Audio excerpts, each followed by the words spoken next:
Hey, everybody. Good morning. Welcome back to Sunday, Angels and Astrology with Harry Hunter here on Lotta's channel. Okay, I'm going to give it a minute. Good morning, Katerina. It's wonderful to see you. I'm just a wee bit early, so I'm going to give a minute for people to join. We have a fun week ahead of us. At least I think it's a fun week. Or at least some fun things to talk about instead of all this nonsense. Good morning, Jay. Good morning, H. It's great to see you. Good morning, Jan. Okay, so I'm just going to kind of start meandering through. Good morning, G. Good morning, Benefit Boss. Good morning, Luke. Okay, so I am excited about this week because after the Mars T-square, I don't know if you guys can see, but my eyes are so tired. I've had such an interesting week with my Aries rising and my Taurus moon, having to find the Jedi inside of me instead of the Imperial soldier. Good morning, Mick. Good morning, Kelly. Good morning, Jay Kathleen. I'm looking for my wand. Where's my wand? Where's my small wildflowers? They should be here any minute. But anyway, so good morning, Michelle. Oh, there's Juan. Hi, Juan. Good to see you. You changed your picture. So I had a big, I watched 2 Star Wars movies yesterday while I was doing my diamond dart and in the evening. And I have to tell you, it was kind of funny because I felt like at one point Yoda was talking to me because this week was so disruptive. And no matter how much I try to insulate myself from the outside world, it somehow finds me at times. So I really had to exercise restraint. My Mars was like, oh, I'm T-squaring Saturn and Uranus, and I think I might have a moment. Oh, I don't know. It looks different to me, one. Anyway, okay, so I bring this up because there was something about what Yoda said when he said that in order to be a true knight and to stand in the true energy of the Force, you know, you had to see how much fear and anger was running you. And being an Aries rising, that comes into play a lot for me. So how can I be constructive in how I express myself? So I bring all this up because somehow I wrestled myself to the ground. I wrestled myself into a place where I could find peace. I went back to, looking and really concentrating on my focus. And so this is how the whole Star Wars movies started. So this week, I think we're going to get a little respite from all of this sort of challenging, reflective energy, asking us to be conscious rather than reactive.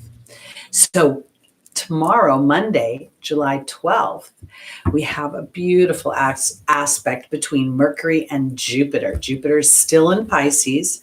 It's retrograde, but it's at the 1 degree, and it's making this trine to Mercury. So here we have the planet of everyday travel and foreign travel, having a beautiful, lovely conversation with themselves in 2 water signs. So I really want to say, enjoy this energy, take advantage of it, take advantage of reaching out to people and having conversations about how you want to move your story forward, how you want to expand your story. Yes, these 2 planets represent travel, but it's not always necessarily physical travel. It could be movement within your everyday life. If you're looking for a job or you want to go for a promotion, this is a great week to put your hat in the ring for, or to reach out to people and start communications to let them know that you are hanging out, you're alive, you're available, knock, knock, I'm around. We also have, joining the party, which I think is amazing, is Venus and Mars coming together in Leo at the 20th degree. We could have some babies being born, being conceived this week. Passion and fire, these two coming together in the sign of children and romance. And then we add the idea of Mercury and Jupiter there. And I'm just like all feeling like love is in the air. Da, da, da, da. I don't know. I shouldn't sing, you guys. But anyway, so I'm excited about these. So take some time, even if you're not in a relationship, even if you're single as I am and have been forever, love on yourself. I know that sounds silly. Buy yourself flowers, do things that you enjoy, play with your hobbies. Just take advantage of that energy. Oh yeah, Stephen, last week was, kind of blah, blah, blah, blah, blah. I don't even want to go back there and relive it, but I hope your ankle feels better. That doesn't seem like very much fun. And the other thing we have coming up, we have two more things coming up this week. We have the sun will make a brief trine to Neptune. So here we have Neptune. When I think about Neptune in Pisces, I think about, the opportunity to I don't want to say the word fantasize, but I do in some ways fantasize about what I want, fantasize and dream about my future. And I'm thinking about this when I think about Mars and Venus. So if you're single, allowing yourself to think about what it is that you want in the way of a relationship. And it does not have to be the relationship of yesteryear. It doesn't have to be defined that way. Allowing yourself some creative I want to say creative juices there. And also the idea of the sun being in Cancer and Neptune being in Pisces, this idea of allowing your intuitions, because oftentimes when we start to create something, when we start the initial inspiration of it, we'll bring evidence of it into our everyday life, our grid, as I like to call it. It's not always the 100% alignment or 100% what you have in mind, but yet this sort of inspiration and breadcrumb to lead you to more clarity and definition. So when we see the sun and Neptune trining, we also see what it's like to try to look through water. When we're swimming through water, things can be slightly fuzzy. So allowing yourself to sort of kind of go to this dynamic of how do I want to project myself? What do I want for my future? And then sort of stepping back and allowing the water to clear, or allowing evidence and inspiration to come in. And then we kind of have a quick little, the only little caveat this week that I think is a little bit challenging is when the sun in Cancer makes an opposition to Pluto as it heads towards Leo. And so this is going to be a day, and I say because the sun moves pretty quickly, but this could be a day where what you feel is in complete opposition to authorities, government, anything that rules over you, your employer, your father. And I want to say it this way, because the sun just having trined Neptune is going to ask you to step into an intuitive energy. The sun still being in Cancer as it opposes Neptune is going to ask you to dig deeper. If we think about Neptune ruling the 8th house, it rules the occult. It rules what is not seen. So this is going to be a day where you're going to have an opportunity to start to really see how the universe, source energy, the force is aligning with you as you trust a deeper intuition versus what your eyes will see in the outside world. So that's what I think is really the big things going on this week. Overall, I think it's going to be a very favorable week for fun and frolicking, and I think the potential for romance and interaction with things that you love. I also want to say this, because Venus doesn't just rule the feminine, it also rules our possessions, it rules our self-esteem. And so you may find as these two come in alignment with each other, that your creative ideas and passions start to seem more viable to you or more tangible to you. So you're preparing yourself to do the hard work or the tenacious work that will be required as that idea goes into a Virgo energy. Okay, so let's start our readings. Hey, small wildflowers, welcome, welcome. Hi, William C. Kama. Hi, Shelley. Hi, Brandon. Hi, Mastermind. Okay. Yeah, and there's some other aspect in the sky. I think Jupiter is going to be able to be seen in the sky. I don't have my other calendar, but I have this little app on my phone. And I think I remember there being something fun to look at the sky. So Brandon's right. Check out look out to the stars, wish upon a star this week. Stephen, I'm sorry that you fell down a flight of stairs. That doesn't sound very good at all. Anytime I feel like we have some sort of injury in that lower region between our hips, our knees, our ankles, and even our toes, there's some sort of spiritual message to slow down and take more intentional actions. And sometimes when we go into a stop, it's about waiting for the universe to inspire us into that next action. Okay, here we go. Let's start with our Pisces and work our way towards Aries. See what the angels have to say about the transits this week. Sarah S., Vedic versus tropical are just two different systems of doing things. It's sort of like, I guess an analogy would be we all get exercise, but some people run and some people play tennis. The end result can in some ways be the same. It's just a completely different system of how to observe the stars. I guess that's the way I want to say it. And, we have within the tropical astrology, we have the whole sign versus Placidus being where the pie is not cut up evenly. So again, that shifts things just a little bit. But I always think that the chart itself and how we best use that chart is to look at it as sort of this intention of the soul. When we're born, these are the things that we want to address, to work on, to be aware of in this lifetime for the evolution of our soul. We don't always accomplish everything we set out to do. It's like starting a semester in college and then dropping a couple of courses.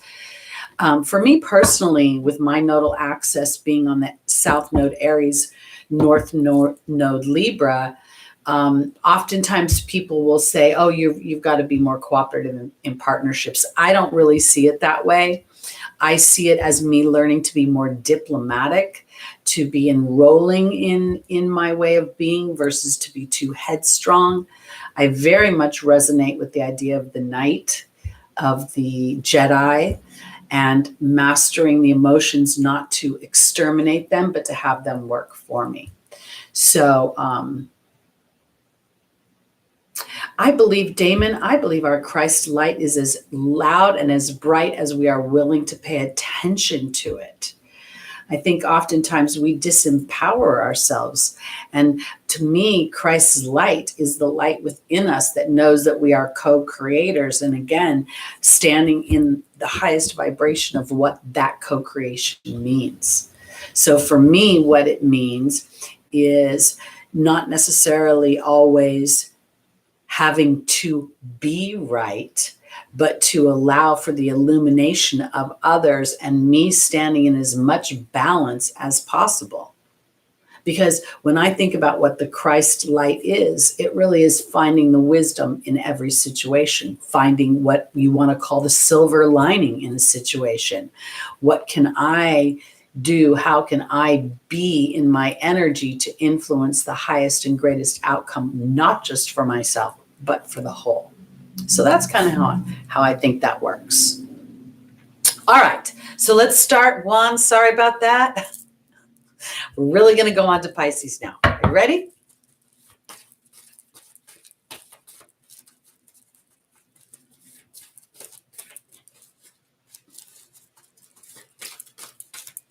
All right, Pisces. Our first angel in the foundational position is Archangel Raphael. The second is Archangel Gabriel. The third is Teresa in the Angel's Advice. And the final is Archangel Michael. Okay.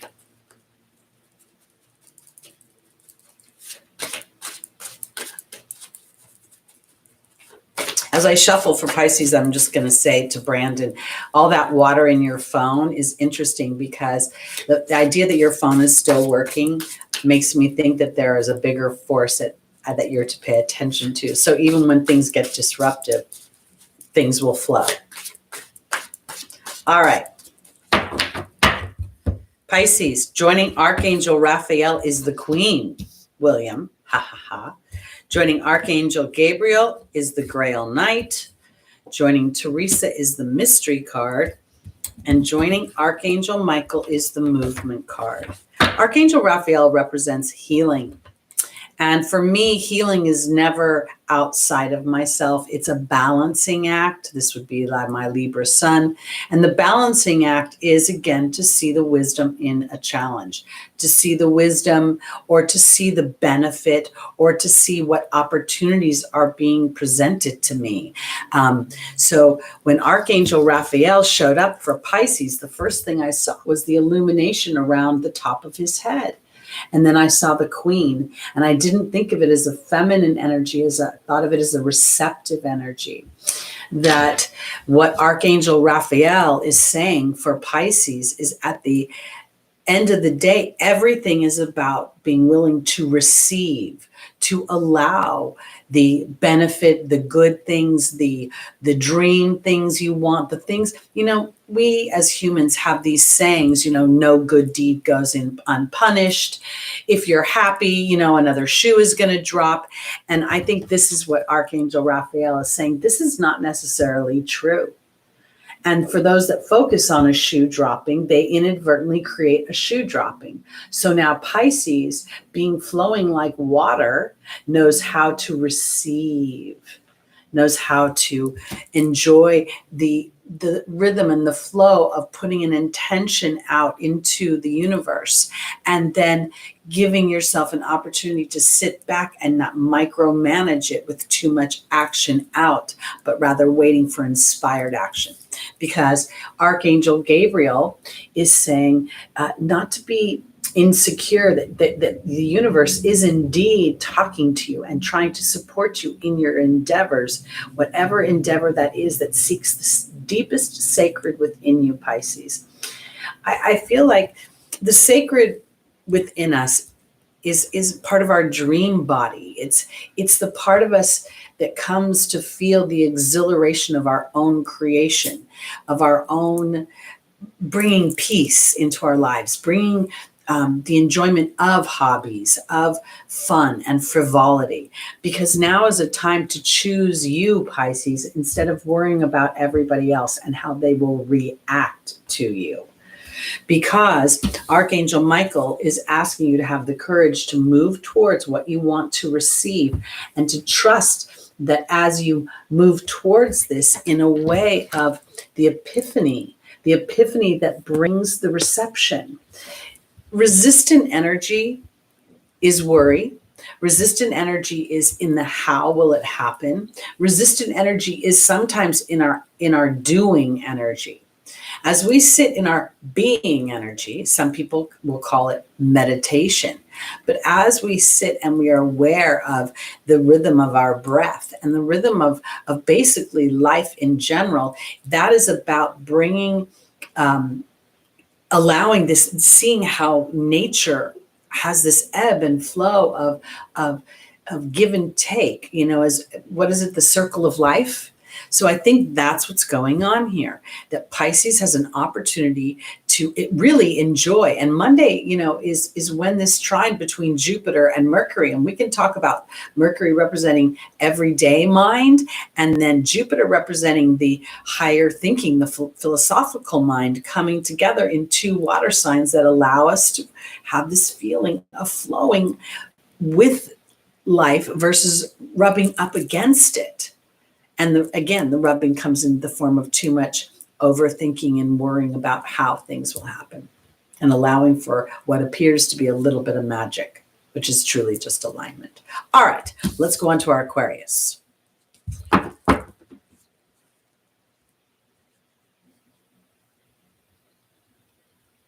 Well, isn't that interesting, Brandon? Maybe somehow if they're addressing you as Michael, it could be a million different reasons for that. You could come across as a protector. You could come across as someone who has strength and courage. Archangel Michael represents many brave, he's kind of the Jedi warrior, if you think about it, of archangels, because he's the one who stands with his sword and protects us. Archangel Gabriel ushers us to the other side, as well as works with us in our communications. And Raphael deals with our physical body. So happy birthday, Spa Zip. I hope you enjoy this day. All right, let's go on to our Aquarius, rising moon, sun, and stelliums. And I want to start to shift this because I'm thinking the moon is really, really important. The more, I keep having these intuitive hits in my meditations, and Spirit keeps saying to me that the human can only truly effectively manifest when they're aware of their emotional body and where you're sitting. Because if you're angry, frustrated, worried, mad, and that's the platform, you're going to have a rocky ride. All right, here we go, Aquarius.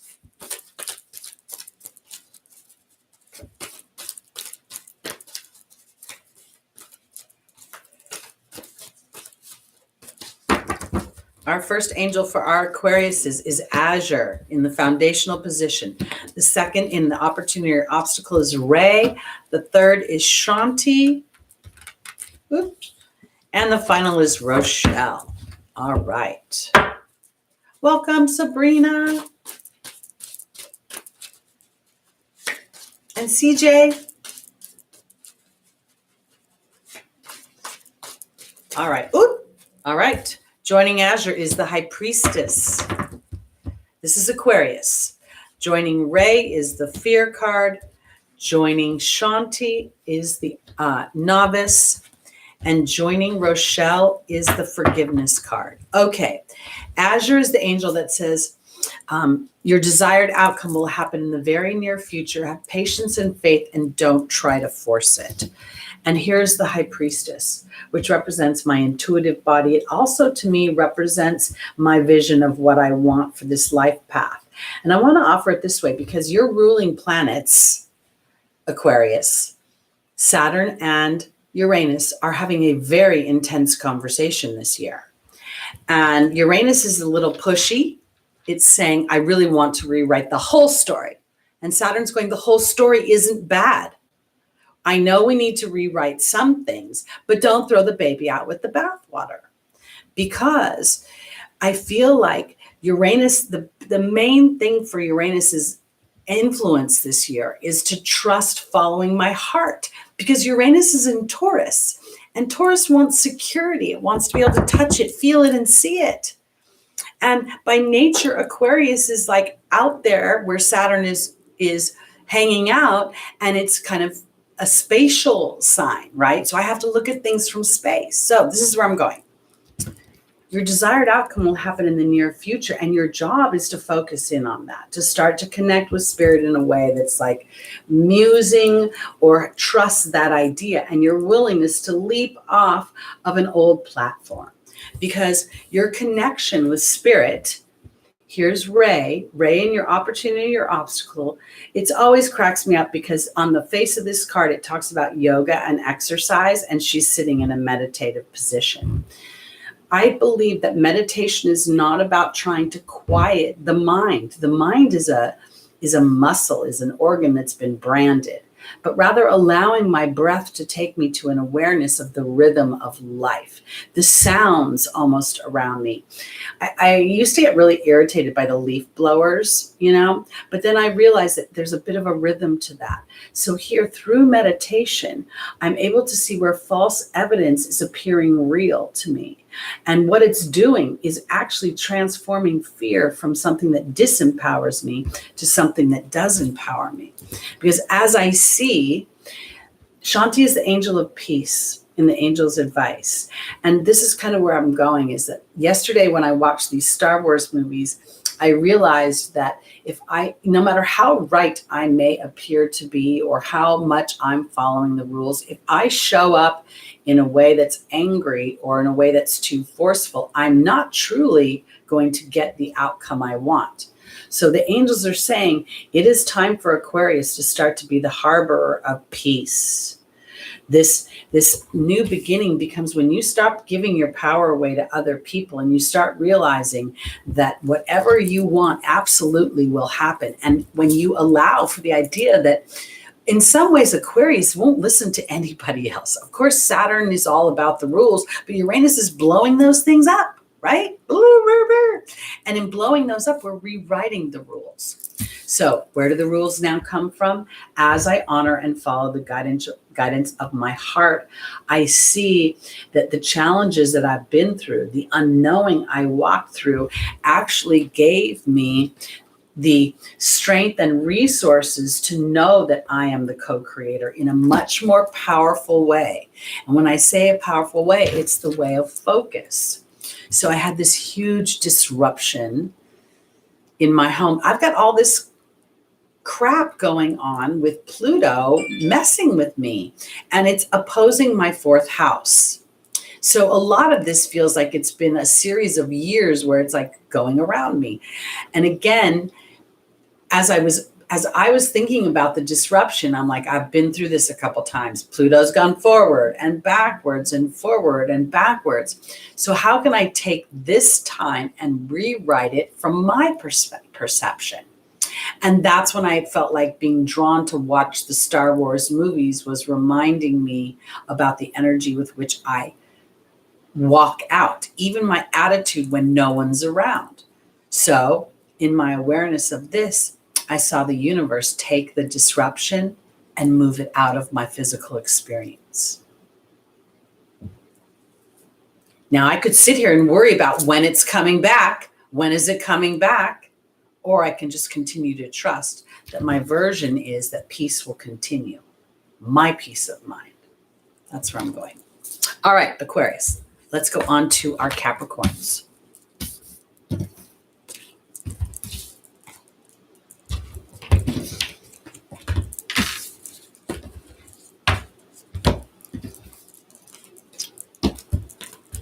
You know, we breathe so unconsciously. Maria, I agree with you. It's like to breathe is part of, it's the rhythm of life. You know, it is the our life's blood and our breath create this sort of rhythm. And when we start to pay attention to that, we can start to feel the rest of the rhythms of life, the rhythms of, you know, we talk about these cycles. And if you think about it, every living being has a certain rhythm.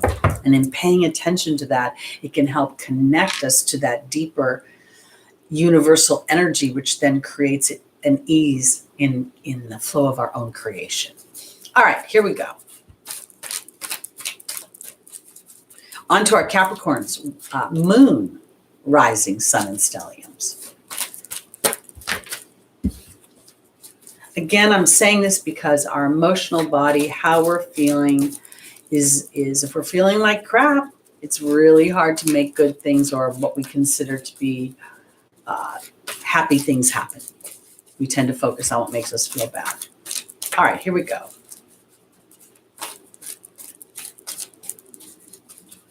I love Star Wars. I think the spirituality that's interlaced within those movies is amazing. All right.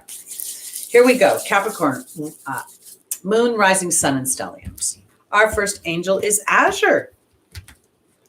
Our second is Archangel Uriel. The third is Merlina. And the final is Xana.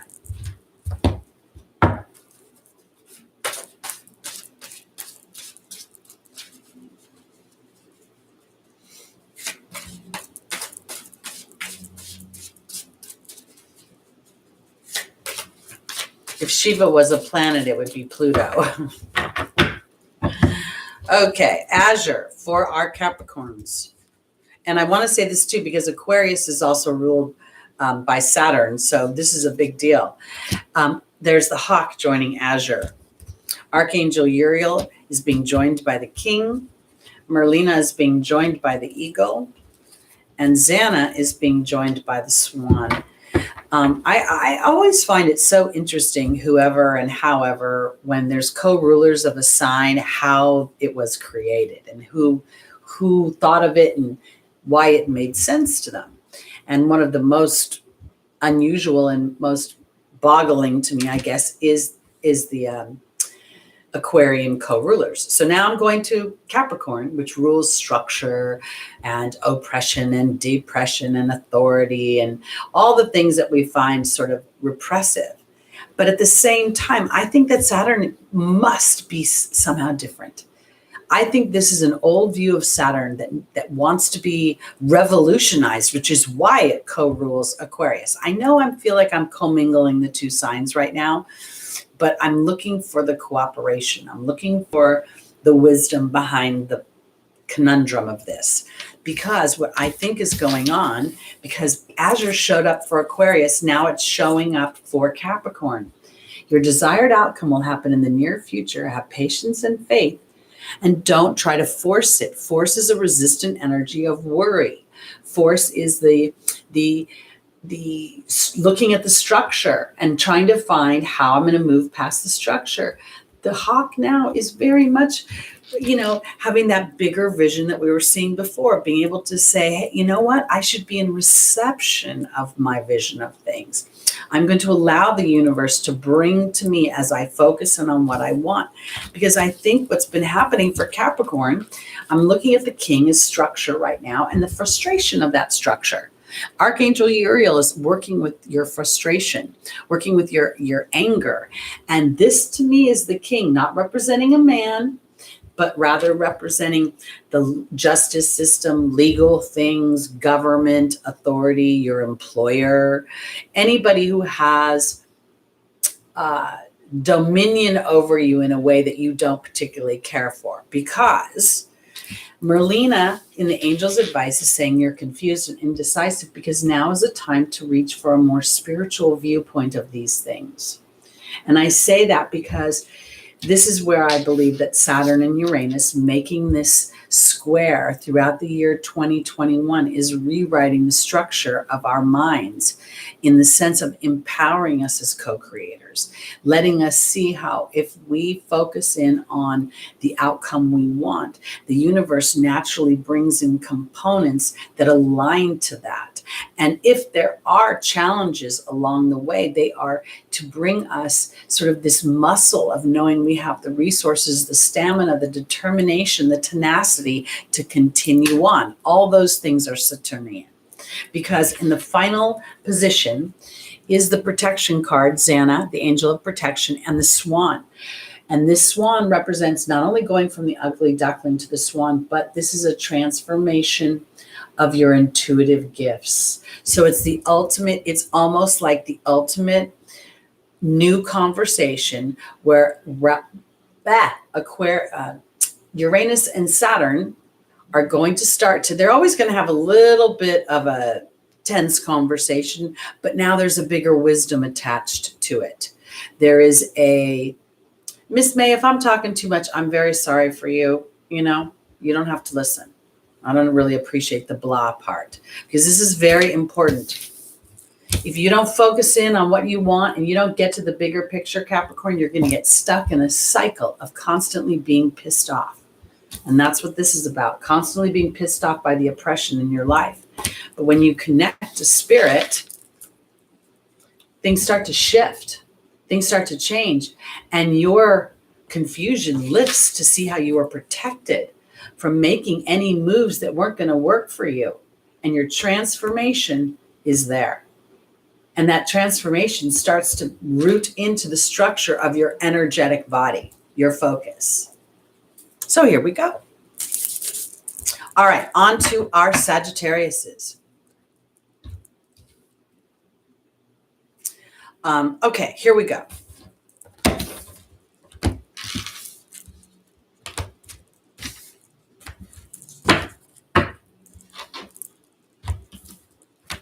Don't block her. Let her sit. She can be in here.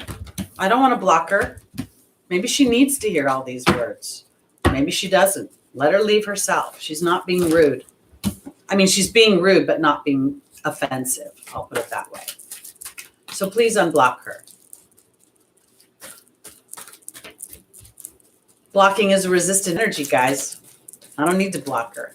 I'm only going to block people who cuss and say violent, mean, evil things. So please unblock her. Okay. Going on to Sagittarius. I'm excited for your trine with Mercury. This seems very fun. Oh, thank you, Small Wildflowers. Okay. Sagittarius, your first angel is Crystal. The second is Merlina. The third is Archangel Raphael. And the final is Isabella. Here we go.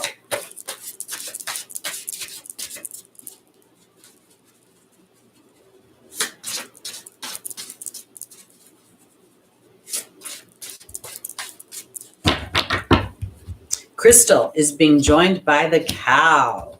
Merlina is being joined by the goblin. Archangel Raphael is being joined by the focus card, and Isabella is being joined by the restriction card. This seems super, I honestly, not that I would ever not be honest, because that's just how I roll, but I feel like today's dynamic so far has been all about the idea of my focus, where it is, and allowing the universe to show me that when I align my focus, even if it doesn't feel strong, even if it feels a little wobbly, but I align my focus somehow into what I want, or at least in the neutral zone, things are going to start to happen. Because here's Crystal saying, have faith and hope. There's more on the horizon that you can't see. And the cow is about abundance. It's about nourishment. It's about asking and receiving. And then I want to go to the idea that Jupiter is still in Pisces, and it is making a positive trine aspect to Cancer. And Cancers, they're both water signs, Pisces and Cancer. So now I want to start to pay attention to those subtle things that Spirit is showing me. And if I really pay attention, I'll start to see that I'm being led. I really am being led. And it's only when my ego starts to get too much in the material world and I'm edging God out that I become confused and indecisive. Because what's being illuminated for Sagittarius is your focus. Is where is my focus? Because there's the illumination and the healing. And I don't want to say healing in the sense of you're broken, but more the reconciliation, the more understanding. Oh, my focus has been over here. It's been somewhere I don't want it to be. It's been in the problem rather than a solution. And again, sometimes when we're experiencing a problem and we seek in our mind the solution, it's elusive and we can't find it, which makes us go back to the problem. So I want to offer this, creating a peaceful dynamic, listening to music, listening to, if you think about the idea that we're talking about Sagittarius, it's making this trine to Cancer and Pisces. So anytime you can get into this sort of warm, nurturing energy for yourself, because now is a time, this is the final outcome. Yes, the timing is right for you to see how your worry restricts yourself. And if you take just a moment, this is what the pause is, I think, then you will see that the universe starts to provide things for you that you cannot imagine. They will inspire things. You guys who listen to me enough know that I watch a lot of strange TV. I don't know if it's strange, but I watch Ancient Aliens a lot on Friday nights, and they're going back to these monolithic structures and how did these things happen? There's no mortar, there's no nothing, and there's these huge, multi-ton structures and rocks and everything. And I swear to you, when I look at these things, I really believe that there is this dynamic within the universe that when we focus enough, we can create magic. We can actually lift things or utilize the earth plane in a way that allows the magnetic force to do the heavy lifting. I know this is sounding kind of crazy right now, but I feel like the big thing is that being able to have hope and to be able to have faith is because I believe that things will come to me. Because there's a bigger picture going on. It's not just humans moving the chess pieces around. And it's only when I get into that human body that I get really confused and indecisive. So now I'm going to pay attention. How much do I believe in solutions? Because when I do, then I understand what the restriction's about. Then I understand, oh, this is the pause that I have to take as a human so I don't get in the way of the universe bringing those resources in. All right, let's go on to our Scorpios. For those of you that are new to my show on Sunday morning, I go backwards. I start at Pisces and I work my way towards Aries. I'm a Libra sun, and I guess I just got annoyed with everybody always going one way, so I want to go backwards. Plus, I have Uranus and Leo, so I'm going to do things a little different. Okay, and I'm just going to say, feel free to hit the like button. I like likes. I like shares. I like subscriptions. I like comments. Okay, here we go. On to our Scorpio, rising, moon, sun, and stelliums.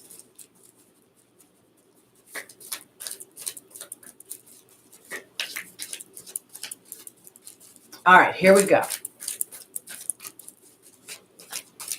Maria.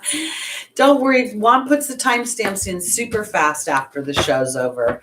And he's even sort of gauged how long I talk. He knows, he's observed my habits of oversharing a lot because I do talk too much. Ask any one of my clients. Okay, here we go. Scorpio, our first angel is Celeste. The second is Rosetta. The third is Chantal. And the final is Merlina. One. All right, here we go.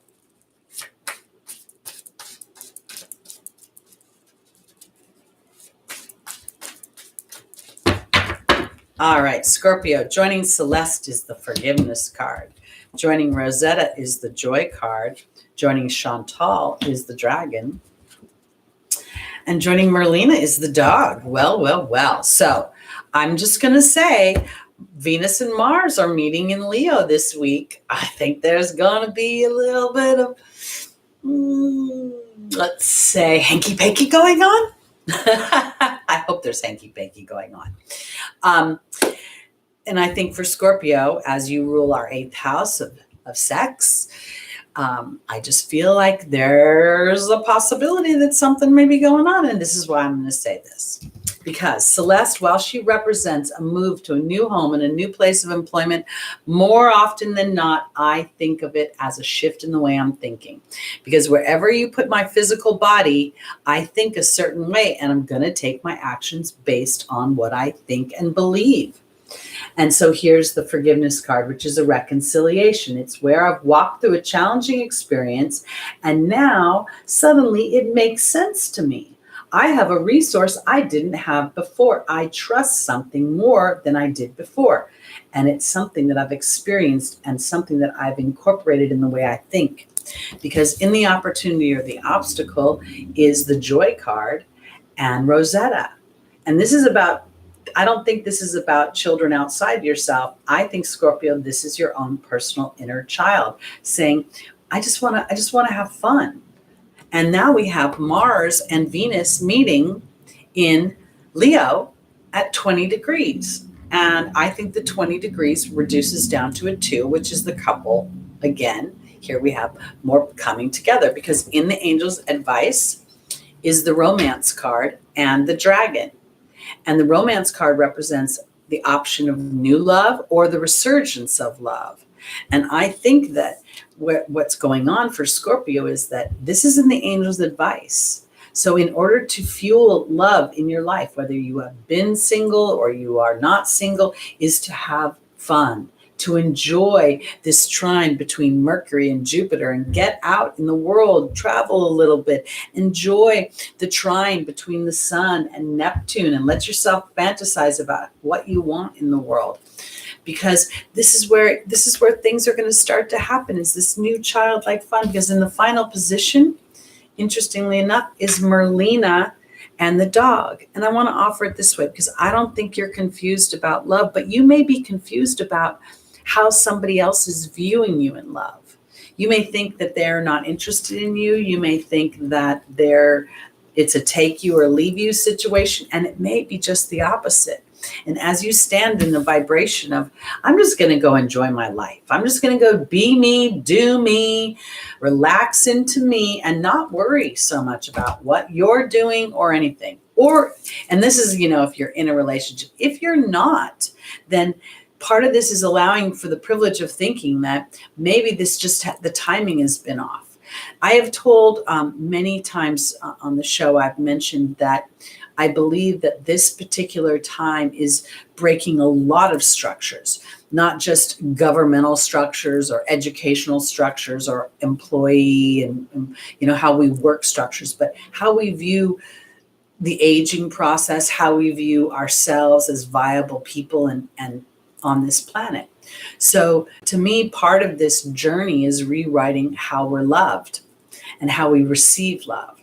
And I think that's what's really coming about for my Scorpios, is that you may be confused right now, but pretty soon you're going to get an opportunity to see that maybe something has a little more weight than you thought. And if indeed it doesn't, and what is revealed by the Sun and Neptune's trine, and even the Sun and Pluto's opposition this week, there will become clarity of some way. And when I say clarity, I mean in your own deeper knowing and deeper intuition of what you want. So I think that you're going to actually, rather than be confused, you're going to actually find some resolve within what it is you want. It still may be a little murky out here, but the resolve inside is going to be more palatable. Okay, let's go on to our Libras, rising, moon, sun, and stelliums. Thank you, Joyce. I appreciate that. That is my goal, actually. When I think of myself, I don't necessarily think of myself as a psychic as much as I think of myself as an intuitive who can interpret the energetic momentum of the client. And in doing so, that's my ability to be able to see how far along they are on the road of manifestation. Because if you're going 100 miles an hour down a side street, boy, things are going to get out of control quick.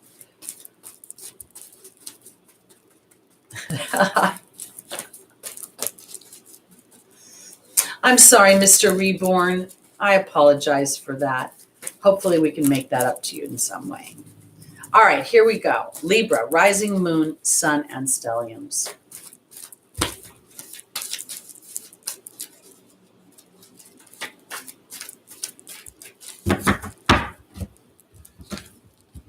Athena is our first angel. The second is Bridget. The third is Sonia. And the final is Caressa.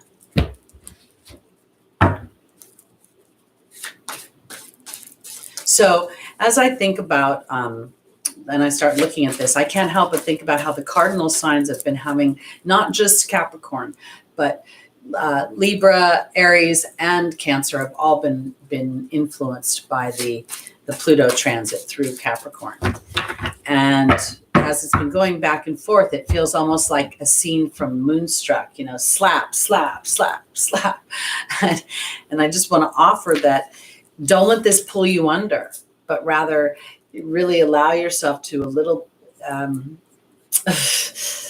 allow yourself to step back and give yourself a moment. Am I doing things the same way I used to?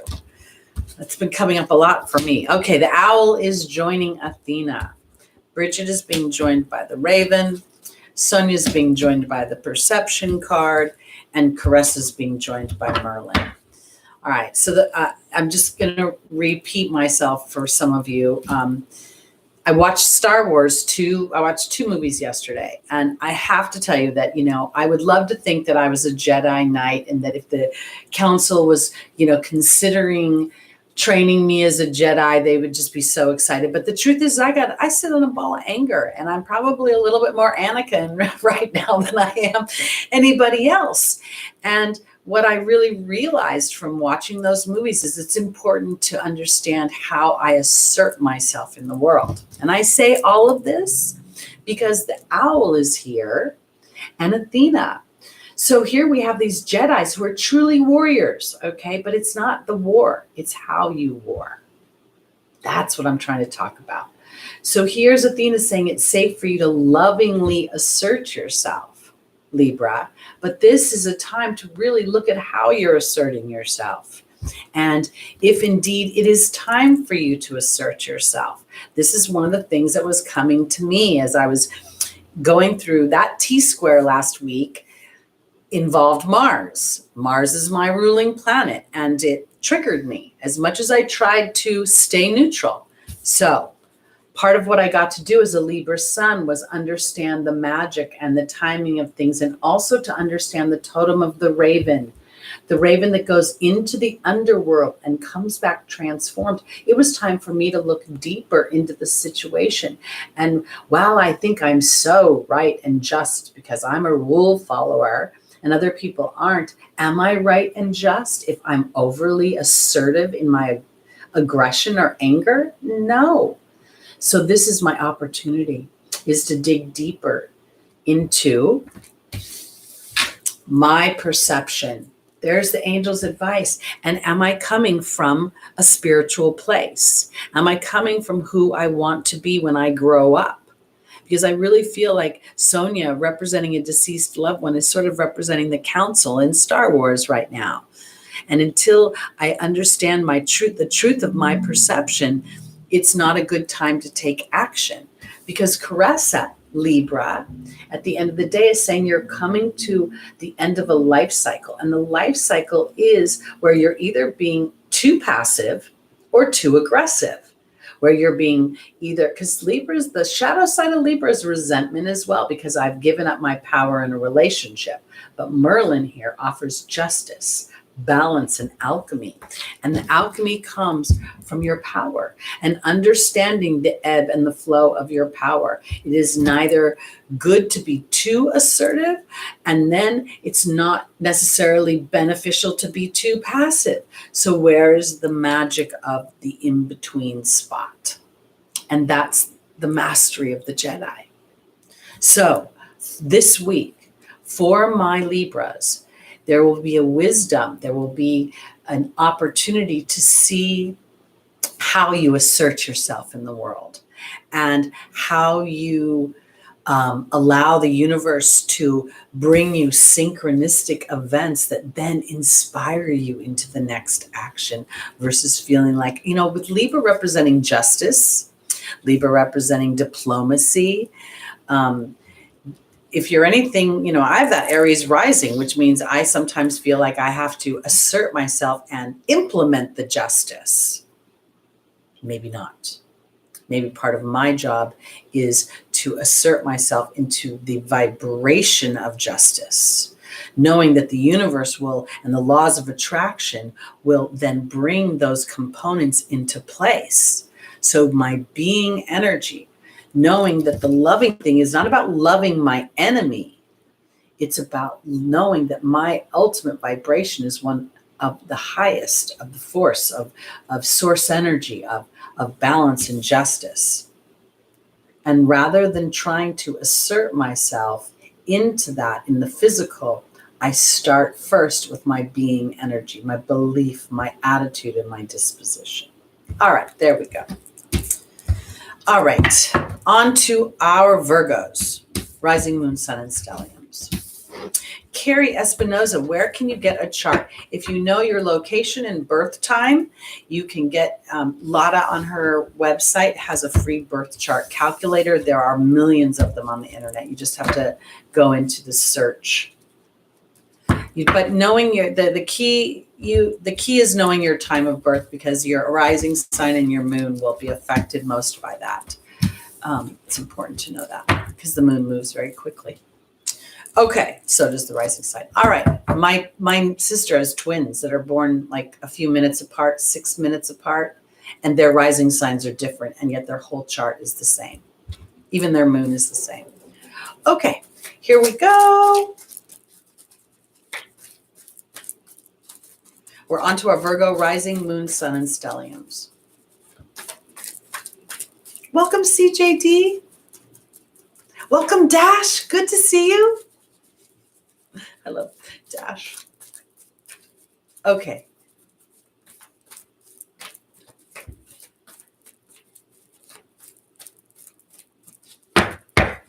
All right, Virgo. Our first angel is Archangel Uriel. The second is Rochelle. The third is Indriel. And the final is Astera.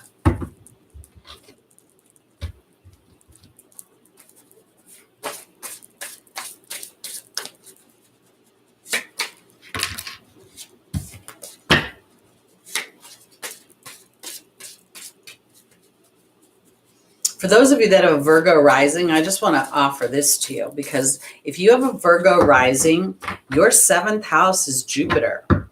I'm sorry, is Pisces. And Jupiter is transiting Pisces right now. And I know it's retrograde, 1 degree and it'll go into Aquarius.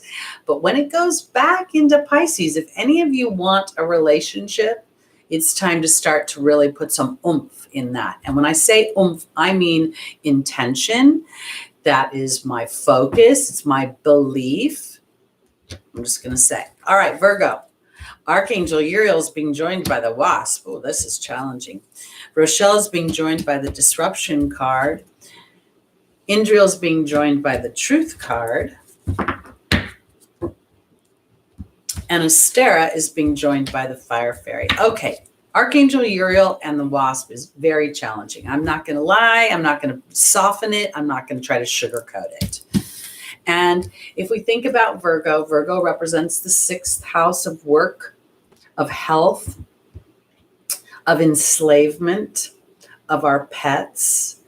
And so if indeed you're in a work environment that's not serving you, if your everyday activities in some way is not bringing you what you had hoped for, Archangel Uriel is going to help you with this challenging energy. And I think what the challenge is for Virgo to give themselves permission to come from their heart, to come from like what you want is important. We as humans are trained to make other people happy. We are not remotely trained to make ourselves happy. And if we boast about our talents, or if we put our talents out in front of us, people go, don't be boastful. You're conceited. And honestly, that's BS, because yes, sometimes people will say it in a boastful way, but it's usually because the human naturally dismisses it. They naturally say, no, let's not look at what you're good at. Let's look at what you're bad at and make it better. And I say this for Virgo because it's time for you to come from your heart. It's time for you to break the shackles, to liberate yourself from this nonsense of having to do everybody else's agenda but your own. Because in the angel's advice there's the Truth card and there's Indriel. And Indriel's saying it's time for you to come from your truth. Now, this is the thing. This is not about throwing away structure. It's not about throwing away the things that you like. It's more about assessing if certain situations are really benefiting you, or if they are pretending to benefit you. And you're like, wait a minute, I don't know about this anymore. Because Astera is saying to reach for the stars with your dreams and desires and not to compromise. And here is the Fire Fairy with creative action and optimism. And I want to say it this way, because as Venus and Mars meet in Leo, and we see this passion and fire start to spark, I've been talking a lot about how I believe that, it's not a coincidence that the sun rules Leo and the sun rules the whole zodiac. And Leo rules romance, personal creativity, fun, hobbies, children. And I don't mean just the making of children, but the idea of being a child. Children wear capes when they go out. If you want to be there is no holes barred when it comes to a child's imagination until the adult goes in and starts to tell them, what they can and cannot do, what is feasible and what is not feasible. So my whole point is that if you're a Virgo rising or your Virgo moon or sun, you may inadvertently clip yourself and come in with this idea of feeling like I have to be of servitude to others. And now I'm kind of sick and tired of it. I'm over it. I'm done. I'm pissed off. And now you have to go through this war inside between your heart and what other people expect of you. But Indriel is saying, no, keep to your truth. There's a bigger picture coming. And it's not necessarily because you can see the picture with your eyeballs. So now it's time to reach for the stars with your dreams and your desires, and then to allow for creative inspiration to come your way. Kind of exciting for Virgo, but it's going to require a lot of bravery on your part. And the bravery will be in not taking physical action, but rather the bravery in allowing for that inspiration to come in, allowing yourself to be. And the pissed off Amy, because this is what the Jedi, when they were considering whether or not to train Anakin as a Jedi, the concern was that this child was full of anger. And anger then leads to blah, blah, blah, blah, blah. So as you allow yourself to follow your heart, you won't be as pissed off. And it may start with just little motions like allowing this Venus-Mars conjunction in Leo to give yourself permission to play one day, or give yourself permission to not make your bed or not do your laundry and just do something frivolous. Because that is not really frivolous. All right, going to go on to our Leos. All right, I'm going to take a sip of my tea.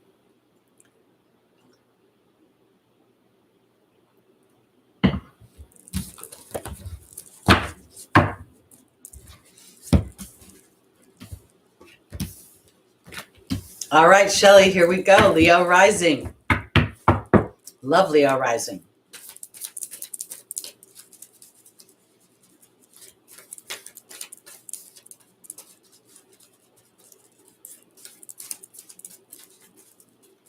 I want to offer this to all of my people who have Leo influence. As you can see, my big blonde hair. Lots of times when I first got into the spiritual world, people just assumed I was a Leo because of my appearance and my outward way of being. And then when I started studying astrology, I realized how many house cusps I have at the Leo degree. So I want to offer it this way, because when you're looking at this Leo energy in your chart, then I want to offer it this way. You have grandly designed to either learn how to enjoy yourself, learn how to have fun, learn how to put yourself in a place that allows for an audience to validate a higher vibration of enjoyment. And I honestly think that's what the human experience is designed to be.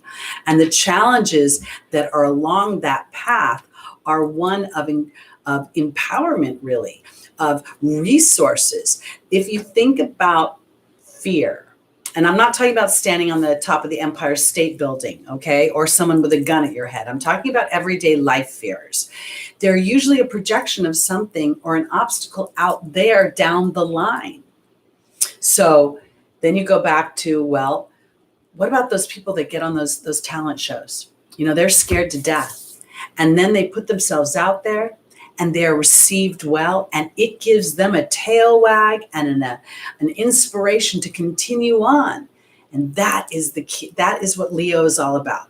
So this is why this is all about Leo right now, because I want you as Leo energy, and look in your charts, because you may not think you have Leo energy. I only have Uranus in Leo. But when I found out about the house cusps, and that's obviously looking at it from Placidus, but it started to make more sense to me. Okay, here we go. Leo, rising moon, sun, and stelliums. Here we go. Michelle, Leo, 10th house. I would say that's your job to show the world how to have fun by having fun yourself.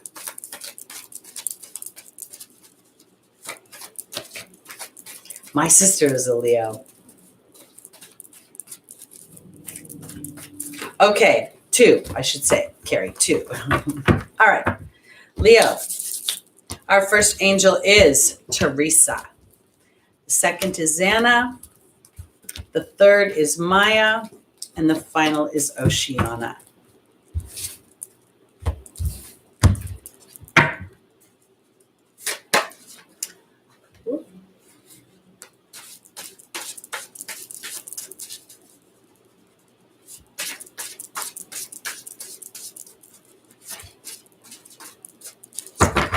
Here we go. Teresa is being joined by the forgiveness card. Xana is being joined by the novice. Maya is being joined by the restriction card. And Oceana is being joined by the Grail Knight. This is very interesting to me. I kind of, sometimes when we're novices or new to astrology, we kind of throw out these general terms, like the key terms: Scorpio, stingy; Leo, sucking up all the air in the room; Libra, indecisive, just all these weird words. So I want to put it this way. Teresa, for my Leos, is all about worrying about other people. And there's the forgiveness card. And I want to say it this way, because forgiveness to me is never about actually forgiveness. It's about understanding a situation. In my mind's eye, I can reconcile it, turn it into a tool so that I don't have to feel victimized by it. Because in my life path, people tend to do the same things over and over again and then just say, well, that's who I am. And I'm like, well, that's not working for me. Because Leo, well, I don't want to sound insensitive to other people's feelings, and I obviously don't want you to be openly rude to other people. I do think you shouldn't care what they think. Leo is the king and the queen, and very generous and enjoys life. This is why I love a Leo rising, because Leo moms and Leo rising moms and dads, usually my experience has been provide a really fun experience for their cubs. So now I feel like the reconciliation will come, and I'm going to go to the final position and then I'll come back around, because as you take action to lovingly assert yourself towards what you want, you stand in as the sun for others. That's what the Grail Knight is about. This represents Sir Lancelot. And I feel like this is a gift that you actually give to others and to yourself as you rise through the emotional seas of other people's opinions. Because in the opportunity, the obstacle is Xana saying you're being protected. And here's the unstable new beginning. And what I want to say this is that the unstable new beginning is actually not caring so much about what other people think in a negative way, but rather thinking of, if they don't get me right now, or they think I'm too big, or they think I'm sucking up all the air in the room, they'll figure it out. They'll realize I'm not doing that. I'm standing as the leader, inviting you to join me. And here we go. Because I don't think this restriction anymore is about oppression or about holding me back, but about giving me an opportunity to observe something and to use it as a tool to learn from it. And part of that learning is that you're being protected as we go through a situation where other people, most of the time I find that when people get critical of somebody else's actions, it's because you're willing to take an action they won't take. When I talked earlier about being pissed off about certain things going on in my home life, it was also because I'm a rule follower, okay? Not the rules I made, but the rules other people made. And then people break the rules. So I had to start to rewrite that in my head. And so that's where I'm going, because I think, Leo, we need you. We need you to show us how to have a good time unabashedly. And, if you're sucking a lot of air in the room, well, then it's my job to find an air in my own air, because there's plenty of air. Open a window. Hope that made sense. Okay, here we go. On to our Cancers. This was your moon this week. This last week, that new moon. Emotional. Nicole, just show up for you, baby. Just show up for you. Do the best you can do to be the best that you want to be for you. This is what I've given myself. I think I've told the audience before, I work with Brian Coulter. He's tutoring me and teaching me privately the past life stuff. And I talked to him about all the Pluto transits hitting me and the square that's going on. And it didn't even occur to me to look at the rest of my natal chart. I was only focusing on these transits. And he said to me, Teri, this is a time for you to really step into the Venusian energy of your moon and your sun, which are both ruled by Venus. And I was like, oh. So I started to realize how when I give myself permission to go into my art, I love to do art, I calm down. I find peace. And then I become a much stronger manifester in that energy. All right, here we go.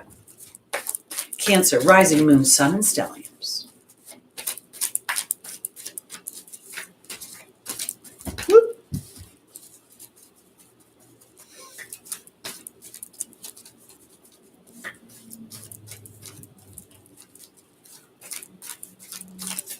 Gonna give it a good shuffle.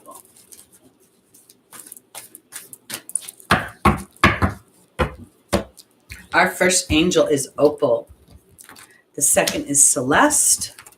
The third is Merlina. And the final is Teresa. Well, isn't that perfect for Cancer? Opal's all about children. Whoop.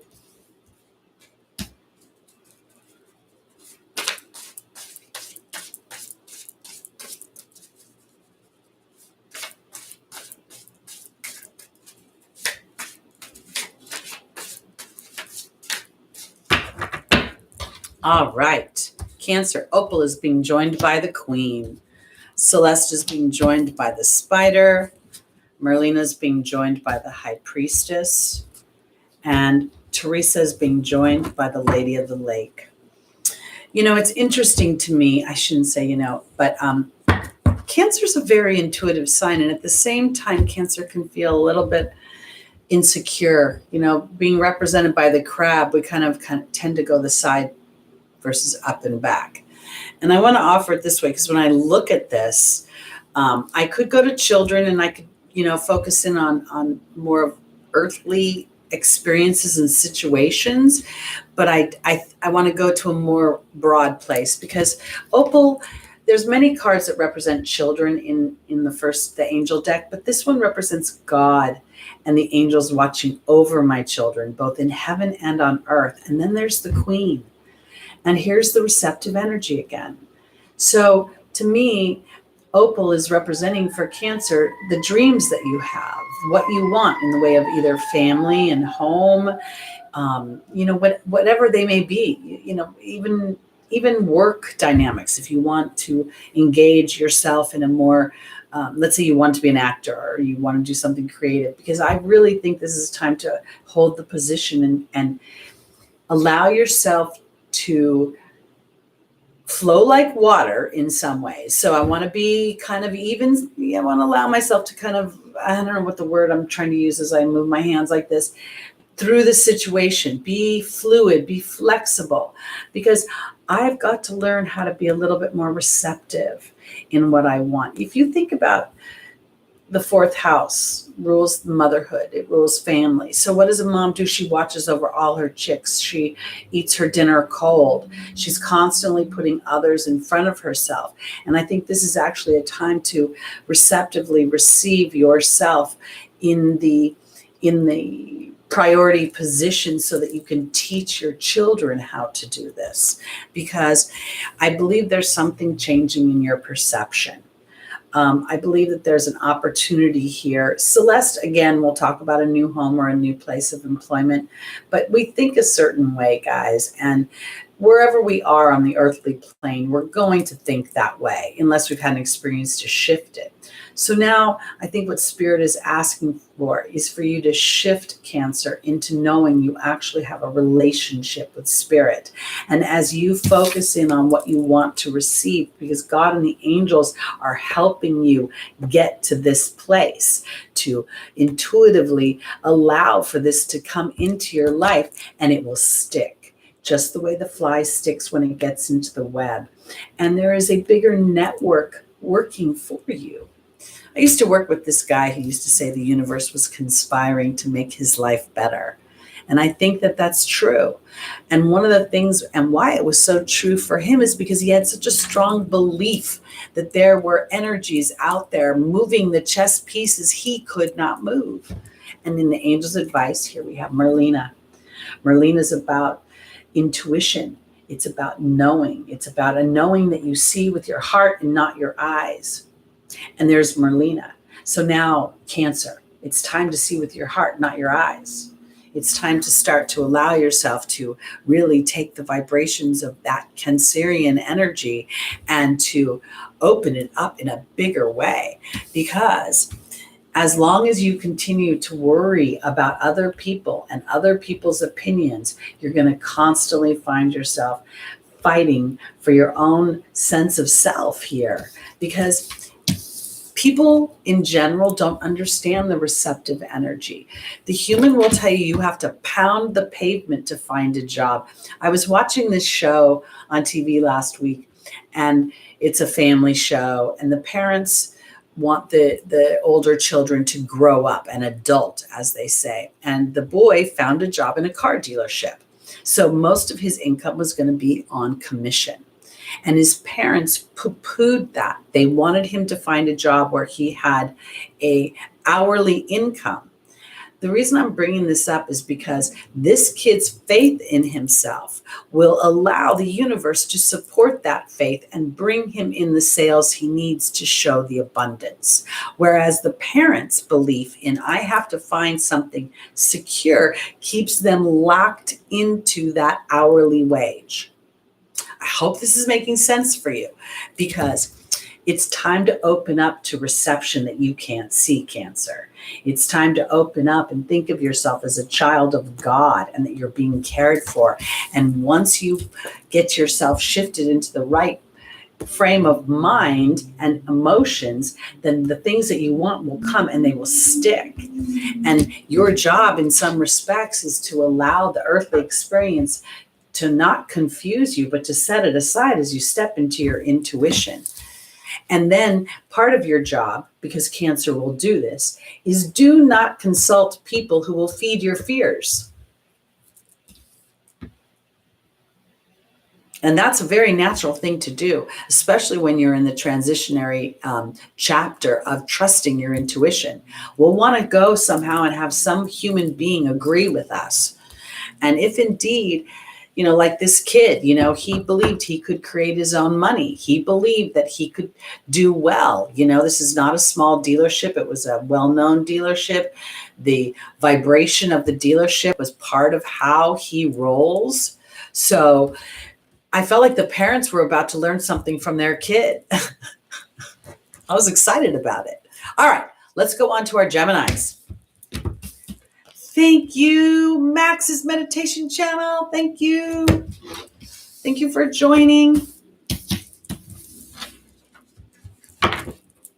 All right.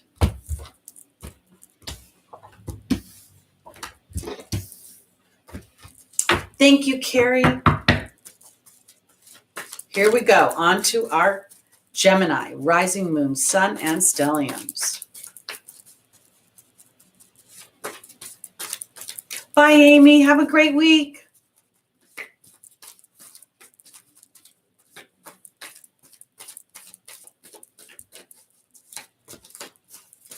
Shuffling. I'm going to give it a good opportunity to mix it up a little bit here. All right, Gemini. Our first angel is Bridget. The second is Serena.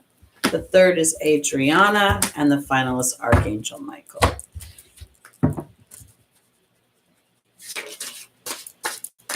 Thank you, Jenny. I was feeling very Leo-ish this morning. I'm like, I'm going to wear the yellow shirt. I look at this shirt a lot in my closet and don't wear it as much as I'd like to. I don't know why. I say I'd like to. I have a jacket that I have in my closet that I literally have had for over 20 years. I bought it before I moved to North Carolina in 2002, 2003, and I have never worn it. Not one time. I don't know why. I won't get rid of it. All right, here we go. Gemini, Bridget is being joined by the Love card in our foundational position. Serena is being joined by the Forgiveness card. Adriana is being joined by the Serpent, and Archangel Michael is being joined by the Joy card. Okay, here we go. Gemini. Bridget is saying to look deeper into a situation. And Gemini is ruled by Mercury. Gemini is the twins. Gemini, like Virgo, but not quite like Virgo, will look to both sides of a situation. In some ways, it feels a little bit like a ricochet. I start on one side, and then I go over here, and then I go over here. And Spirit is saying, look deeper into love. And I really want to go straight up to intimate love. I'm not talking about the love of your dog. I'm not talking about the love of your mom or your dad. I'm talking about how much do you, Gemini, believe in love, that you deserve love, that love is coming to you, that love is viable. Because Serena is the angel of abundance. And now then we have the forgiveness card. And I want to offer this because so many times in the last couple of years, especially since 2020, Spirit has shown me that we are rewriting the aging process. And many people who have felt like love was elusive, love was not in the stars for them, are going to meet an alignment that they could not have imagined. And that's where the forgiveness card comes in, because it becomes reconciliation. Oh my goodness, Bless the Broken Road by Rascal Flatts, because Spirit is leading you to the answer to your prayers. And there's the opportunity to shed an old skin. And I want to offer this way, because if you've had a challenging frame of mind, perspective about love, that's great. Because as you start to rewrite that story by saying to Spirit, all right, so you're telling me love can come to me. I don't have to do anything. I don't have to swipe right. I don't have to swipe left. I just have to wait for an inspired thought or action, because that's what Adriana will do. She'll inspire you. And if you're inspired to swipe right, you'll know the difference between inspiration and fear. Because Archangel Michael is asking you to have the courage to know that what's coming ahead is going to bring you so much more joy than you ever could imagine. I'm 61 years old, you guys. I'll be 62 in October. And every once in a while, I shouldn't say every once in a while, often, I think between my Mars, dominant chart and my assertiveness and my age and my lack of boobies, will anybody ever really fall in love with me? And then I hear that's ridiculous. Of course. When am I going to invite it in? When am I going to stop thinking I'm a pain in the ass? When am I going to stop thinking that my Mars is impossible? My dad used to tell me my standards were too high. I used to get a lot of crap as a kid, that I was difficult, and it stuck with me. And then I think about what Spirit has shown me in the way of rewriting the story of the aging process. And what if my 61-year-old self is going to fall in love like there's nobody's business? And everybody's like, oh my God, how did you do that? It's going to be because I looked deeper into what love means. And I didn't write the story the way someone else thought I should write it. I'm writing it different. So Gemini, I think it's time to let love in. And I don't mean about, necessarily being like looking in your closet. Is there love here? Is there love there? It's more like, you know what? I'm an interesting person. I loved many, Gemini is the most kind of youthful sign, the most fun. They like to go do things. They like to be stimulated and see new things. And so when you start to think, wow, I'm just going to, I've been meeting a bunch of people who were not aligned to me. So now maybe there's more to the story here. Maybe it's been a matter of timing. Maybe it's a matter of alignment, but also maybe my soul agreed to wait a little bit. Maybe my soul agreed to be part of the people in the dynamic that said, 60 is going to be the new 20. I hope it's not really, but you get what I'm trying to say. Because I think as you start to invite in love, love is coming. And now we have a conjunction between Mars and Venus this week in the house of Leo. You never know what a difference a day makes. Shelley, we're inviting the love in. Spirit will figure out where it comes from. Spirit will figure out the alignment. Our job is just to be here and be receptive. To think we deserve, to think we're worthy, to think we're cute enough, Because love is a scary, vulnerable place if we don't trust ourselves. Okay, Let's go on to our Taurus, rising moon, sun, and stelliums. Oh, let me see if I can say that right. Vasila? Thank you very much. All right, here we go. Taurus, rising moon, sun, and stelliums. Oh boy. You bet, William. Love knocks. Sometimes we don't hear the knock.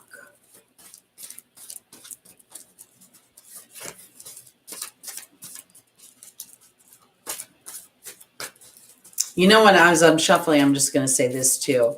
Bye, Katerina. Thank you for joining.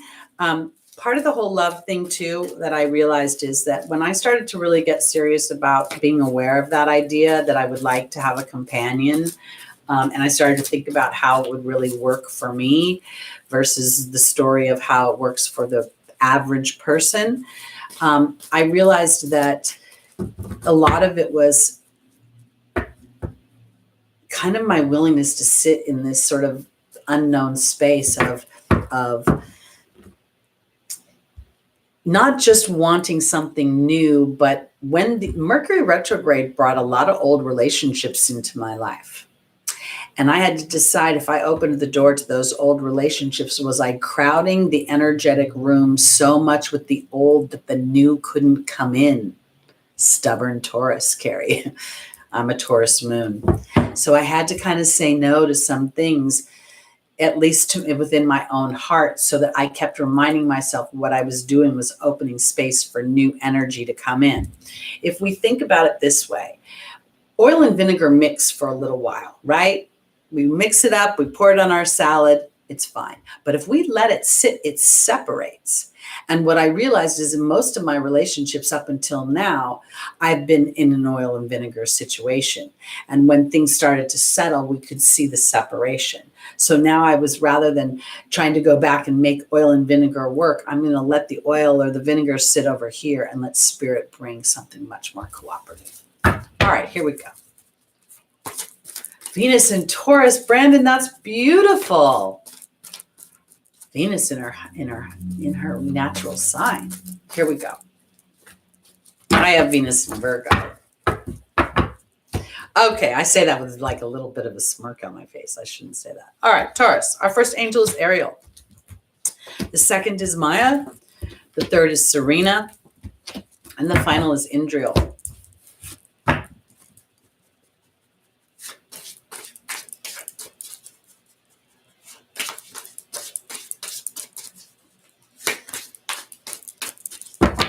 All right, Ariel is being joined by the frog. Maya is being joined by the novice. Serena is being joined by the king. And Indriel is being joined by the hawk. The shadow side of Taurus is stubbornness. It's also sticking to something that doesn't work because it has a false sense of security attached to it. And I feel, with Uranus transiting Taurus for all this time, I feel like Uranus is offering the frog cleaning up of emotional baggage. And Ariel is the connection to the angelic realm, the connection to spirit, to source energy, to the force, if you want to call it that. And I feel like this is what Taurus has as the platform, is to start to realize that. And this is what's beautiful about being a Taurus moon for me, is that I really have come to the conclusion that it's a be, do, have. And if I'm going to create something in the material, I get to be aware of my being energy when I start. What is my belief?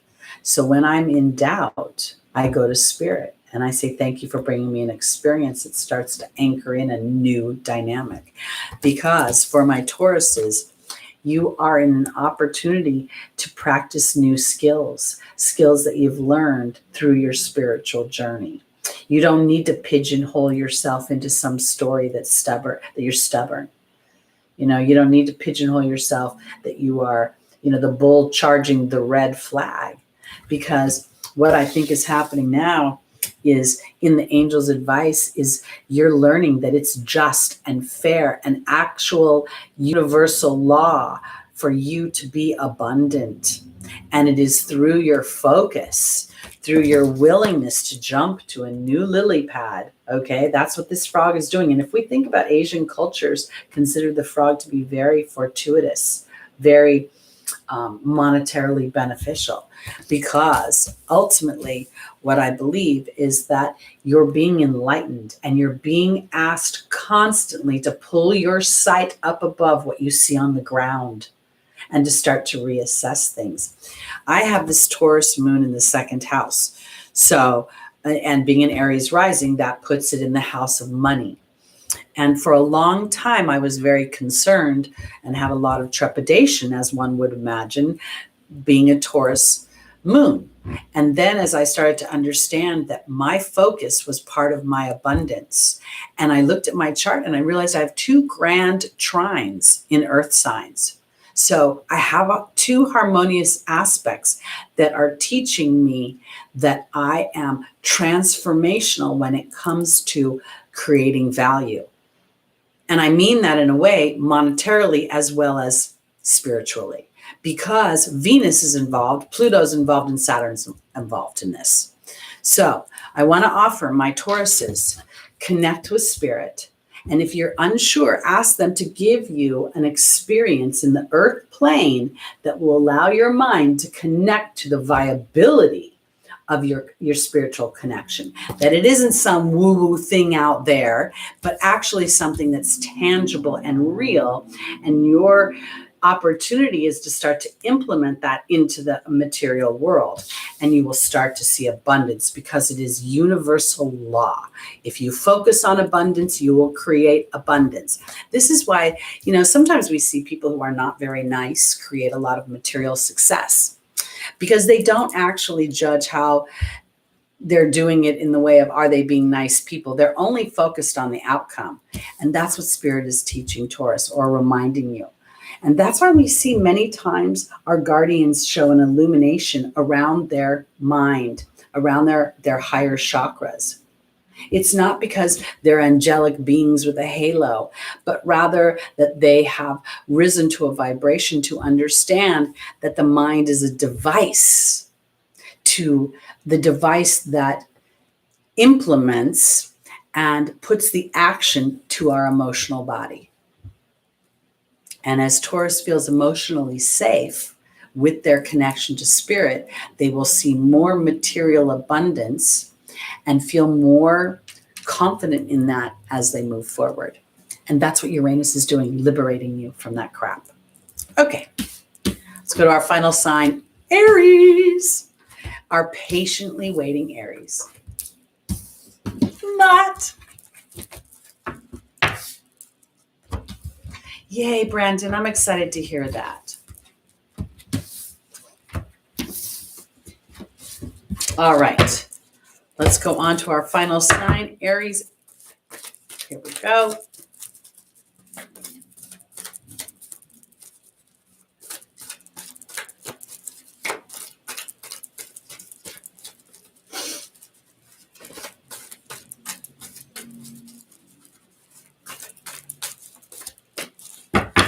Okay. Our first angel Aries is Archangel Michael. Then we have Fiona in the opportunity or the obstacle. We have Shanti, the angel of peace, and the angel's advice. And then we have Desiree asking us to look at our conditions. Good night, Ken Chan. Have a lovely evening. Sweet dreams.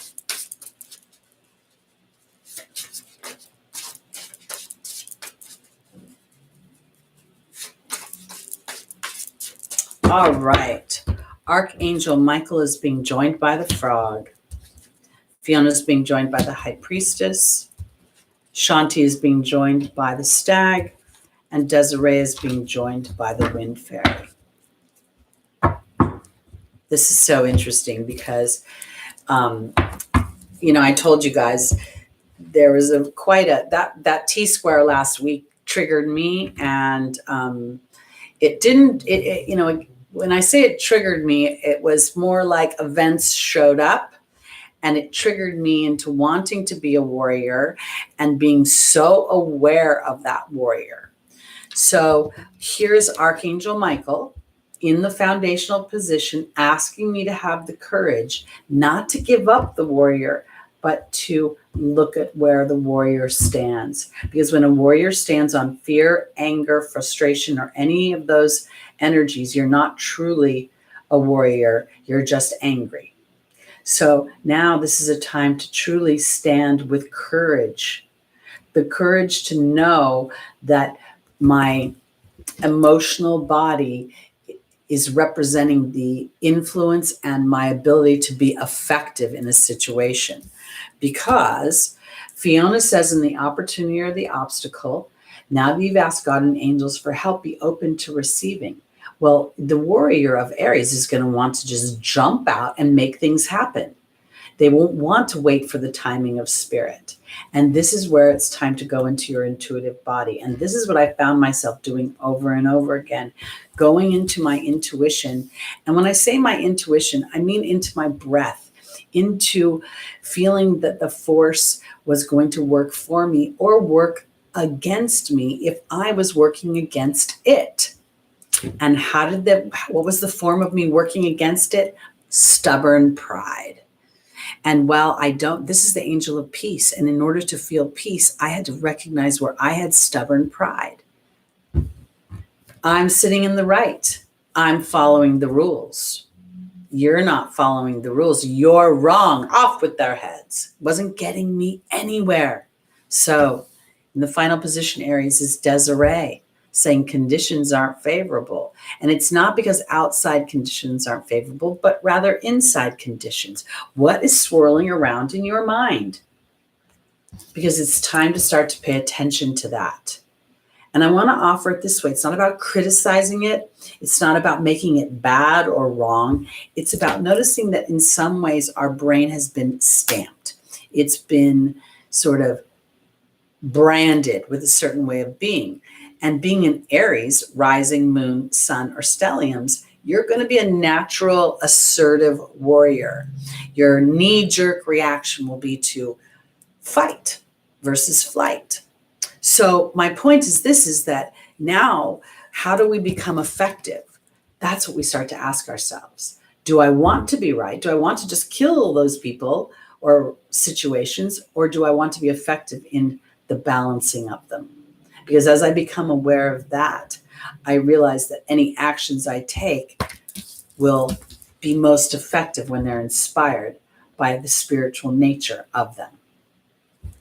And I go from stubborn pride to the leader of peace, because I'm willing to take a moment and take a pause to see what my mind is doing before I jump into action.